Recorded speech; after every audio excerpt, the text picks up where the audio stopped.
Bonjour et bienvenue pour notre tour d'horizon de l'actualité du foot. Nous sommes le 26 octobre 2025 et hier, ça a bougé sur les terrains européens. Des résultats, des performances, il y a déjà de quoi dire. Et on commence par une situation préoccupante à Liverpool. 4e défaite de suite hier contre Brentford, et ça malgré un but de Mohamed Salah, encore lui. Pour les champions en titre, ça commence à faire beaucoup, non ? Ah oui, c'est... Les médias disent qu'il est un peu seul, un porteur de croix solitaire, simple mauvaise passe ou il y a un truc plus profond ? C'est une vraie question. Voir Salah marquer encore et toujours pendant que l'équipe coule, c'est frappant. Ça montre peut-être qu'ils dépendent trop de lui, mais surtout ça interroge sur le collectif, la tactique de Liverpool en ce moment. 4 défaites d'affilée pour le champion, c'est pas rien, c'est même un triste record. Au-delà de la pression sur Salah, ça suggère qu'il y a des failles dans le système. Des failles que même son talent ne peut plus cacher. La crise, elle semble bien là à Anfield. Changement d'ambiance radical si on va à Manchester United. Eux, c'est la 3e victoire de suite hier contre Brighton. Avec un Bruno Fernandes encore une fois décisif, buteur, passeur, et hop, United de retour dans le top 4. Ah oui. On parle de son leadership, un retour aux sources. C'est lui la clé du renouveau de United. Son influence est indéniable, c'est clair. Quand un capitaine comme lui prend les choses en main comme ça, buteur, passeur, ça tire tout le monde vers le haut. C'est cette hargne, cette capacité à être là dans les moments importants qui redonne de la confiance, de la cohérence à l'équipe. C'est plus qu'une bonne passe, c'est vraiment l'impact d'un leader qui assume. Cette série de victoires leur donne un bon élan, c'est sûr. Après, il faut voir s'ils tiennent sur la durée et s'ils ne dépendent pas un peu trop de ses éclairs à lui, justement. On reste à Londres, mais on change de club, Chelsea. Là, l'ambiance est moins à la fête après leur défaite surprise contre Sunderland hier. Ça met fin à leur belle série d'invincibilité. Et dans ce match, le jeune Cole Palmer, 23 ans, il a eu du mal. Oui. Étouffé par la défense, disent certains. Ça relance un peu le débat sur sa régularité au plus haut niveau, non ? Oui, c'est un coup d'arrêt, c'est clair, pour Chelsea et pour lui. Ces matchs-là, un peu tendus, où l'adversaire met la pression, c'est des vrais tests pour les jeunes talents comme Palmer. C'est vrai. On attend beaucoup de lui qui porte l'équipe, et là, sa performance un peu en dedans, ça pose question sur sa capacité à être décisif quand ça se secoue un peu. C'est toujours le défi pour ces jeunes prodiges, confirmé semaine après semaine, surtout qu'il y a l'Europe qui arrive vite. Mais d'ailleurs, les soucis offensifs de Chelsea hier, c'est pas que Palmer. Nicolas Jackson aussi, soirée frustrante pour lui. Un but refusé pour un hors-jeu millimétrique, on a dit. Ah oui. Ça doit pas aider sa confiance, ça. Surtout que son efficacité, elle fait déjà parler. Oui, absolument. Pour un attaquant, surtout un jeune qui cherche à vraiment s'imposer en première ligue, c'est dur mentalement ce genre de situation. La limite entre marquer et pas marquer, elle est parfois minuscule. C'est ça. Mais quand ça s'accumule, ces petites frustrations, ça pèse sur la confiance. Et ça nourrit les doutes autour de sa régularité devant le but. C'est un peu un cercle vicieux, faut qu'il arrive à en sortir pour convaincre tout le monde. Mais bon, la première ligue, heureusement, c'était aussi de belles choses ce week-end, surtout côté africain et sénégalais. On commence par Iliman Ndiaye avec Everton. Il a été pétillant contre Manchester United. Un but, une passe décisive. Ah, quelle performance! Et ça tombe bien, il vient d'être nommé pour les CAF Awards 2025. Super semaine pour lui. Oui, vraiment. Être aussi décisif contre United, ça montre sa progression, son importance pour Everton. Et hop, il se retrouve dans le top 6 grâce à ça. Sa nomination aux CAF Awards, franchement, c'est mérité vu son niveau cette saison. C'est un moteur pour Everton et un atout majeur pour le Sénégal, c'est clair. Un autre lion qui cartonne en Angleterre, c'est Pape Matar Sarr à Tottenham. Homme du match hier, dans la victoire contre West Ham. Il est solide, il a un volume de jeu au milieu. On a l'impression qu'il devient indispensable. C'est vrai. Pour les Spurs, mais aussi pour le Sénégal, avec la CAN 2025 qui approche. Ah oui, Pape Matar Sarr est vraiment en train de passer un cap. Sa maturité tactique, sa capacité à gratter des ballons, mais aussi à se projeter, à être dangereux, c'est impressionnant. Il ne se contente pas de défendre, il est partout, il l'équilibre, il anime. C'est devenu une pièce maîtresse à Tottenham. Et il incarne bien cette nouvelle génération sénégalaise, pleine de talent, pour la CAN et pour après. On peut aussi glisser un mot sur Ismaïla Sarr, à Crystal Palace. Bon, peut-être un peu moins en vue hier, mais sa forme récente en coupe, en championnat, ça a relancé les rumeurs de prolongation. Jusqu'en 2028 peut-être. Les fans l'appellent le Phénix des Lions. C'est dire l'espoir qu'il représente après des moments plus difficiles. Ce surnom Phénix, c'est bien trouvé. Ça montre sa capacité à connaître des hauts et des bas, mais surtout à revenir fort. S'il arrive à garder cette forme et qu'il prolonge, ce serait une super nouvelle pour Crystal Palace.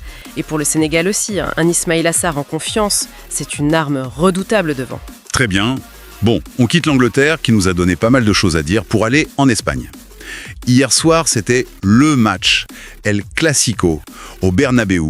Et c'est le Real Madrid qui gagne, 2-1 contre le Barça. Difficile de passer à côté de Jude Bellingham. Ah, impossible de l'ignorer. C'est lui le héros madrilène. Ce but de la victoire, une volée qualifiée de magistrale. Et dire qu'il y avait quelques petites critiques, des doutes sur sa forme récente. Quelle réponse?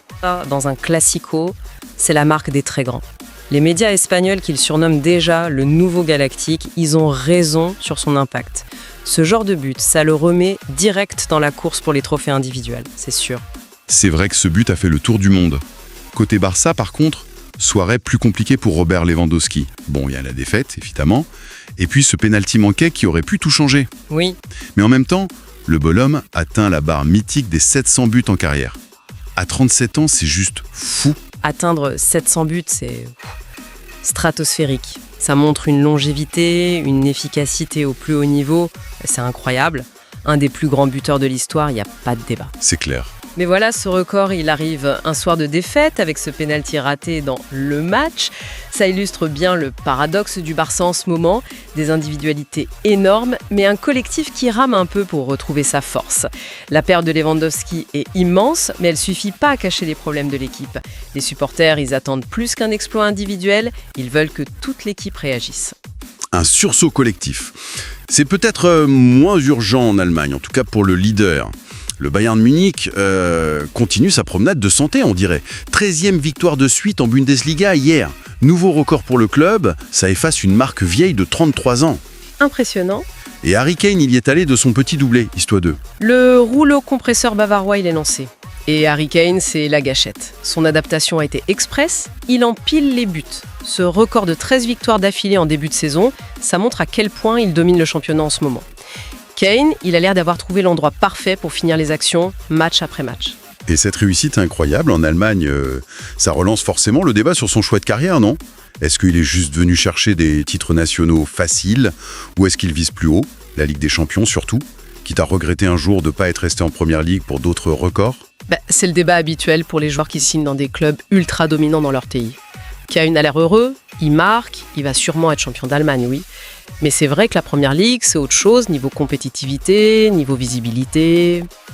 Et on sait que la Ligue des Champions, c'est le gros objectif pour lui et pour le Bayern. Cette question, est-ce que ses succès en Allemagne auront le même poids que ce qu'il aurait pu faire ailleurs? Ça va sans doute le suivre. Pour l'instant, bon, les chiffres et les victoires sont là. Et pendant qu'on parle de l'Europe, faut pas oublier les grands noms du foot africain qui jouent sur d'autres continents. Sadio Mané, par exemple. Il a encore marqué hier avec Al Nassr en Arabie Saoudite. Son importance pour le Sénégal, elle bouge pas. Non, c'est sûr. Pape Thiaou, l'adjoint, l'a même appelé le cœur offensif des Lions avant les qualifs pour le Mondial 2026. Exact. Même s'il joue en Arabie Saoudite, l'influence de Mané sur la sélection, elle reste énorme. Son expérience, son leadership, sa capacité à faire la différence, c'est irremplaçable. Le fait qu'il continue de marquer, c'est un bon signe pour les Lions avant les prochaines grosses échéances. Il reste la référence. Et une autre référence, mais derrière cette fois, Kalidou Koulibaly. Lui aussi en Arabie Saoudite, à Al Hilal. Il a été solide hier dans la victoire en Ligue des Champions asiatiques. Et puis, c'est symbolique pour lui, ce mois-ci, ça fait 10 ans qu'il est en sélection sénégalaise. 10 ans ? Une décennie au top. 10 ans en équipe nationale en étant quasi toujours là, c'est énorme, surtout pour un défenseur central qui a connu l'intensité de la Serie A de la Première Ligue. Koulibaly, c'est la solidité, l'expérience, le leader calme. Son passage en Arabie Saoudite, ça change rien à son statut de roc de la défense des Lions. Sa perf en Ligue des Champions d'Asie le montre encore. Bon, voilà un tour d'horizon assez complet, je crois, de ce week-end foot, riche en émotions, en enseignements, des stars européennes qui confirment, comme Bellingham, Fernandez, d'autres qui sont un peu dans le dur, Salah, Palmer, des records qui tombent avec Kane et le Bayern, et puis nos talents africains, surtout sénégalais, qui brillent ou qui tiennent leur rang en Europe ou ailleurs. Oui, et ce qui ressort peut-être de tout ça, c'est cette tension permanente entre l'individu et le collectif, tu vois. On a vu des exploits individuels incroyables, Salah qui marque mais perd, Lewandowski qui atteint les 700 buts. Mais ça ne suffit pas toujours à porter une équipe qui doute. C'est vrai. L'exploit perso ne garantit pas le succès du groupe. Non. Et à l'inverse, tu as des joueurs comme Bellingham ou Fernandes qui, par un but clé ou par leur leadership, arrivent à galvaniser tout le monde et à changer la dynamique d'une saison. C'est exactement ça. Et c'est intéressant de voir comment des joueurs comme Iliman Ndiaye ou Pape Matar Sarr prennent ce rôle de moteur dans leur club en Première Ligue, tout en étant attendus comme des leaders en sélection.